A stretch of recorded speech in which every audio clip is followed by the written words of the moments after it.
Hello everyone, welcome back to the channel. In today's video, I'm going to show you exactly how to reset your Orange IoT log to factory reset and how you can restore it to the default settings in 2026. So first of all, you need to start by opening the door and keeping it in the unlocked position. You need to make sure that the deadbolt is also fully retracted and the interior thumb turn is in the vertical position. So this is important because the Orange IoT locks use the reset process in order to relearn the door orientation at the same time. Now, once you have done it, the next thing that you need to do is to simply remove the interior battery cover, and when you open it, you just have to simply take a look at the reset button over here. It will be located on this particular section. So you may need a pen or paper clip in order to press it comfortably.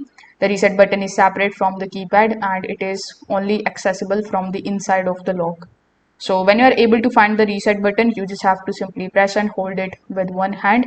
While continuing to hold it, you need to remove one battery and immediately insert it back into the battery compartment. Now in this particular step, you need to simply keep holding the reset button until the deadbolt automatically extends to its on. So this once it does, you just have to release the button, and this process is going to clear the user code and the custom settings that will be stored in the lock. Now after the reset completes, you just have to simply check the lock and you can return to the its factory default configuration. So you can now set a new master code. You can then add the new user code that you want, and you can also re-enable the features such as auto lock if needed. So if this video helped you out, make sure that you like this video and subscribe to the channel.